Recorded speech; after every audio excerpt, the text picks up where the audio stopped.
Hey everybody, it's Master Gallengeist here, bringing you my review for the latest episode of Moon Knight Summon the Suit. And I actually really enjoyed this episode. I think that this actually would have been a better first episode because we get a clear understanding of who Steven is, Mark is, Khonshu, Arthur Harrow, kind of a clear idea of who Layla is, and we get clear ideas for like motivations and everything. It's like, okay, this actually would have worked a lot better, even though it would have taken a little bit of reconfiguring to kind of get it into that kind of state. Because after looking at this, the kind of trend I've seen with Marvel shows is that it could go usually one of two ways. One, you either try and stuff too much into a season and that kind of like mucks with the pacing, or they try and stretch it out. Like you've got a thinner plot and you just like stretch it, and this kind of feels like they're going to try and stretch some stuff a little bit. So we start off and we see that Mark is in his not Mark that Steven is in his bed, wakes up and is like, oh thank God I'm back, smacks himself down on the floor with the whole thing, and then he goes into work and we see that the security guard is commenting on how the loo pretty much got mucked up, and they say it's a burst pipe, but he doesn't really believe that. Well, then Steven is like, hey, let me show you something. You're going to lose your mind. You're going to go mental. And they go to the security footage, and you're like, huh, wouldn't Mark, who's a mercenary, kind of delete that stuff? Well, we see why he really doesn't need to, because they're going through, and we see it's just Steven, but we don't see anything with the Jackal, so that showcases that the supernatural elements aren't able to be picked up on recordings to be seen. So it's like, oh, that's an interesting little tidbit. And we see them going through, and Steven just getting just more and more just like despondent over what's going on.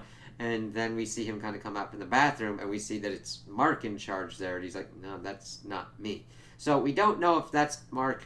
Well, we know it's Mark, but we don't know if he's in the Moon Knight suit and if it's like affected that way, because there's a action sequence that happens at the end that we kind of get this back and forth of like, we are able to look at it through the audience, so we see Mark / Steven in certain outfits, but we don't see the Jackal thing that goes on.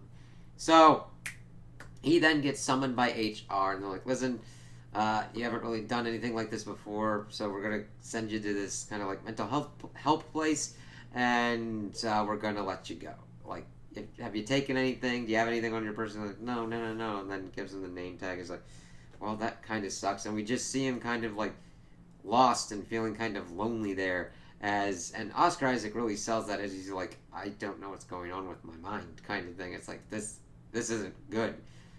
So then he goes and he talks with the living sculpture kind of dude. He's like, hey, I kind of got this. I lost my job and everything. But I do have this key to this kind of storage locker thing, so I'm going to see what's going on with that and see if I could make things right or whatnot. And he's like, thank you, hugs him, and then goes off, and we see that he has like gone through all these different kind of storage places. He gets to this place that we're seeing, and he's like, listen, I think I might have a storage locker here under Stephen Grant, or maybe Mark, I don't have a last name. And the dude's like, yeah, you've been here a while, I never forget a face. Come on. Takes him to this storage locker, and then he opens it up, and we see that it's very much like a mercenary storage locker with a little makeshift bed and all these different kind of things around the room.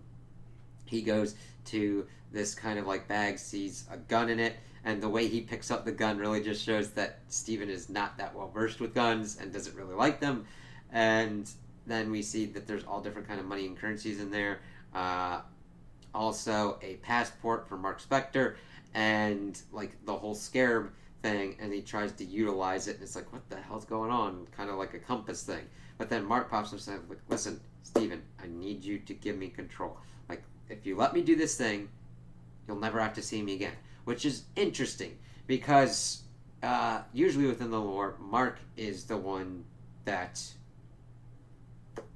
his body, and that they're the other different kind of personalities. Mark trying to be like making this whole kind of thing and saying that he's the Avatar Khonshu and that he has to do this mission because of what's going on, and it's freaking him out. He's like, listen, what if you're possessing me? You know what I mean? Like that it's his body. It's like, yeah, because the personalities wouldn't have any other kind of way. They'd be like, this is my body, you know? And I like how they're able to showcase that and showcase Mark trying to reason with it, because Mark has had to deal with these different kind of personalities before, and he's not trying to be mean or nasty or anything. He's trying to lay everything out logically and everything. But Steven's reaction is just as valid and logical in his own kind of sense. Because what if you woke up and you found out that there was another personality living in your head? Are you the real one? You'd be very possessive. You'd be like, this is my body. I don't want this other person doing all these kind of things and whatever kind of things they're doing. And Steven's like, listen, if I hand this in and everything, I can tell them what's going on and I can make things right. And then Mark's like, come on, Steven, just listen to me. And he goes out and we see that Khonshu pops up and tells him to just fucking stop this. Don't do that. Just follow what we have to say and give control over to Mark. And he's freaking out, runs outside, but then gets pretty much smacked into Layla. And she says that she found him by GPS tracking, and that that Layla is Mark's wife. It's like, oh, interesting, because we don't really have too many of those kind of pairings going on within the superhero world. I mean, we had Tony and Pepper. We had Hawkeye and Mockingbird. Black Widow and Hulk got together for a little bit. Thor was with Jane. But we haven't really had kind of like a lot of those going on. It's like, oh, this introduces a new kind of dynamic, especially since Mark has all these different kind of personalities. And she's like, what are you trying to do? What's going on? And tells him to drop the accent and everything, thinking that it's just another kind of personality that Mark has. And that she has known him long enough that this is an occurrence, but not enough to kind of like differentiate between, hey, this is a fully fleshed out personality versus somebody trying to like fuck with you on certain things. It's like, ooh. So he's like, listen, just get me to my apartment and I'll explain stuff there. And it's kind of funny because he's trying to figure out how to like hold on to her throughout the kind of ride. But they get there. She sees the fish and everything. He says that he talks to his mom and everything. This is his mom's flat. She's like, oh, that's good that you talked to her. It's like, but is he actually talking to her? I think it's some kind of thing that whatever phone he's calling or device he's calling is recording it, so that way Mark understands and knows what's been going on with Steven and what he might need to deal with. And I say that because mainly we see that Steven has been leaving messages for his mother more than actually having active conversations with her. Well, we see other kind of bits. We see him showing her about like her learning hieroglyphics and all that. And she's kind of buying it, but kind of not. That his favorite French poet is the same kind of French poet that she's into, and that Mark had evidently sent her divorce papers to get away from her for some reason. He's like, I don't know to sign this because he's not Mark.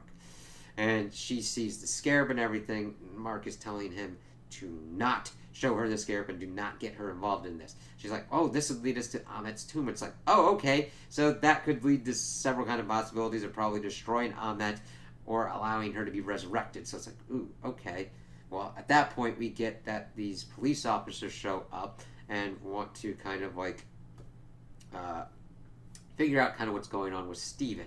And we see that Layla has disappeared at this point because he didn't open the door enough to kind of show her. And he's like, where the hell did she go? And he's like, listen, just come with us. And, of course, they're giving a lowdown on Mark, how he's a mercenary, how he was involved in these killings of, like, execution style with these people, and Steven's, like, horrified about it. And we learn that these police officers have these scales of Ahmet and are with Arthur Harrow. So they kind of leave, and Steven's just in the car, and Mark's arguing, listen, let me get control, and we'll deal with this and get this done. And he's like, no, I'm never giving you control again. And then Arthur's like, I think I've heard enough. And, of course, they open the door. Steven falls out, and they uncuff him. And Arthur's like, listen, I kind of needed to understand what was going on, and I completely understand why the scales weren't able to really judge you because of the chaos of all the different kind of voices in your head. And we see that Khonshu is following them throughout this whole kind of rest of this exchange and just kind of being a little shitbird to Steven, being like, listen, just give him control, don't tell him anything, and just fucking get this shit done. And we see that Arthur is being like, listen, this place used to be really rife with crime. Now people just leave their doors unlocked. And that it seems pretty peaceful, people growing vegetables and everything. He talks to this young lady in Mandarin, talking about how we try and speak 3 languages and everything. And everything seems all hunky-dory and everything. And of course, it's got that shitty-ass cult kind of feeling. And we then get to see, of course, Arthur has to give the whole kind of like PR thing of like, this is what I'm attempting to do, before he starts getting into the nitty-gritty of it. And of course they start like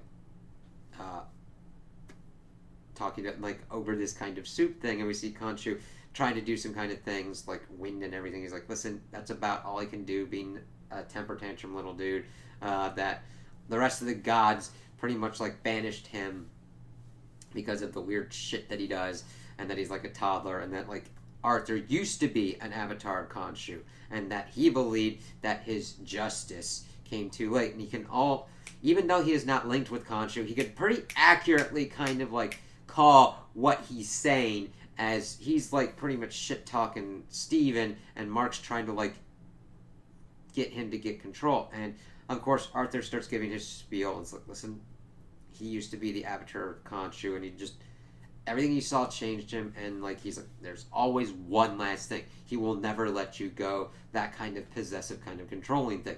And that does track with what usually goes on within the comics. And it's like, Khonshu is a very interesting character because yes, some good happens, but he was a real D-bag. You know what I mean? But that still doesn't make Arthur right, because he wants to resurrect Ammit and create his kind of perfect world and everything. But of course, Steven starts bringing up some very valid points. Listen, I've had thoughts about killing my boss, but I'm never going to do it. What about a baby? What if a baby in 30 years could potentially do something? Like, you're going to kill a baby? That's the whole kind of thing, because he brings up that argument with, like, baby killing, and they got no thing with that. Arthur tries to stupidly counter that with, like, if you have an infected limb, you would just cut off the limb. And I'm like, okay. Here's the thing. I almost really would have liked them to have dug more into this, because this is an effective kind of way, because they do give counterpoints, and the thing is that Steven's point has no effective counter. It all goes back to that kind of thing, like, oh, if you saw baby Hitler, would you kill baby Hitler? And the whole thing is, that is, the baby didn't do those things yet. And I can understand why Arthur is like, it is ineffective, because if you try and punish someone for something that they've done, it's already too late. I can understand that view. It's wrong, though, because the whole idea of punishment is because of what someone has done, not what they may do. You know what I mean? It helped me to kind of like think and be like, damn, this is actually some really kind of cool shit to kind of like actually dive into, of like, what justice means. Does justice mean that, like, if you see somebody who has the potential for something, which you could actually go with, like, the Sokovia courts, like, if Cap has the ability to be a complete douche nozzle and is able to, like, disembowel, like, a motherfucker, do you punish him because he can do that? That doesn't seem right. Now, granted, Thanos has been doing some crazy-ass shit and snapping fingers and shit like that, but you gotta stop Thanos from doing that stuff now and what he's already done. Not... It's a really kind of interesting kind of quandary and really kind of interesting kind of philosophy to kind of do, because it's like, no, that whole kind of argument that he had with the infected limb is, it's an infection that is doing something.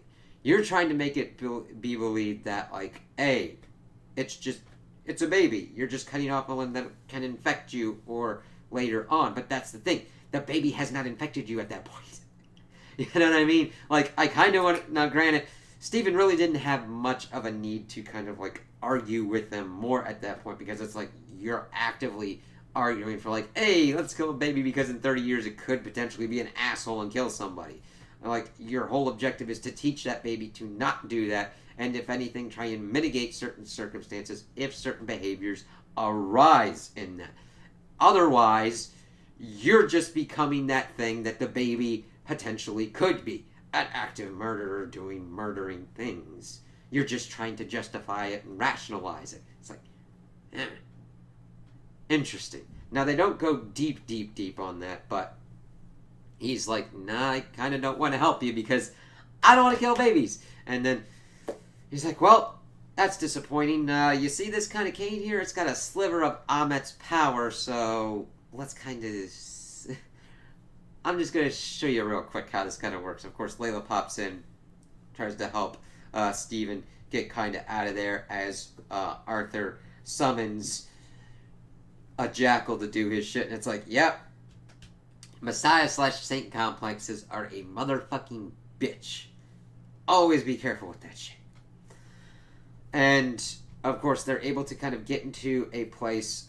She's telling him to, of course, put on his suit. And he's like, I don't know what you're talking about. I don't know what's going on. He's freaking out.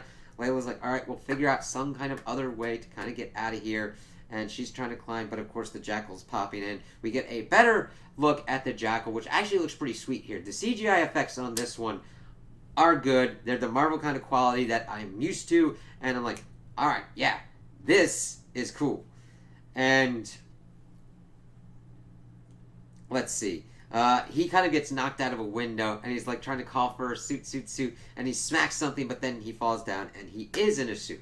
However, it is not the suit that we had seen previously in the last episode. It is the Mr. Knight kind of suit, where he's in an actual suit with a kind of mask thing, and Mark's like, what the fuck is this kind of shit?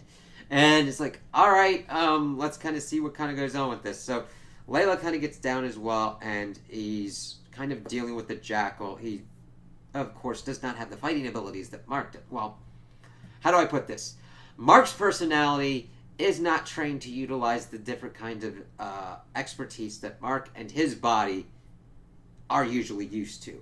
So he's just like, getting kind of like fucked up a little bit at first, but then he throws a punch that's pretty much powered up. He's like, all right, man, I got this. And it's just acting all kind of cocky and everything. And it's really kind of cool because you do get that kind of distinct characterization of the differences between Steven and Mark. Steven is not used to this and instead trying to do a bravado kind of thing as people are watching on like, what the fuck is this dude doing? He's fighting like an invisible kind of thing. Is he a drunk? And everybody's like, yeah, he's kind of a drunk. We see that he was like getting choked by the jackal at one point, and Layla's like, what the fuck's going on? Smacks this kind of like glass thing on it, and we see it kind of like put on there. It's like, yeah, screw this, as he like knocks her away. And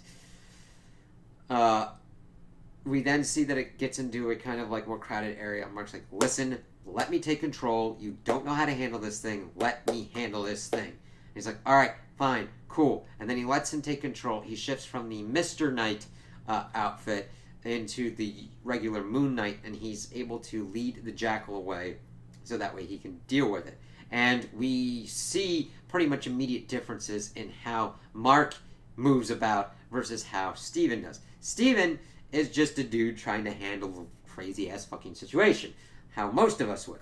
Mark, of course, acts differently, utilizing his crescent moon kind of thing to like get the jackal at him, climbing up, doing some acrobatics and stuff as he's like moving through. We see that Layla's on her vehicle, kind of moped thing, and we see that Arthur picks up the scarab and then kind of moves on. So it's like, shit, bad guy's got the thing he needs to get to the place that he needs, and that's not good.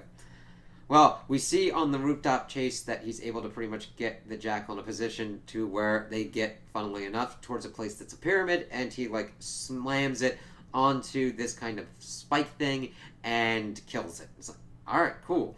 So then he kind of, like, gets out of the kind of thing. He's talking with Steven. He's like, I'm afraid. Let me back in control. I kind of have to do this. And then Khonshu, of course, confirms with him, and he's like, Arthur's got the scarab now. This really has gotten pretty fucking shitty. You need to deal with this. He's like, I know.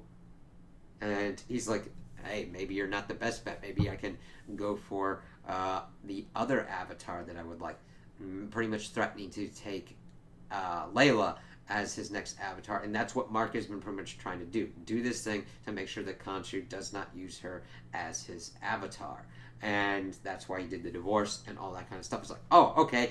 And this is where Khonshu goes full ass dick mode. Just like, oh yeah, he's just like, yeah, crazy ass situations are going on, and he's just berating and trying to be like, fuck you, dude. Like, I'm pretty much with like Mark and Steven at this point. I'm just like, dude, holy fucking shit. Like, you might be trying to stop this asshole from doing more harm to people, but you do not have to do it this way. It's like, put it this way, Khonshu is a good character that I do not like, and I like the execution on him because he's just, it's always his way, and he always has to be doing all this kind of stuff, and he's not factoring in other people's feelings or anything. He's just like, yeah, I'm doing what I want.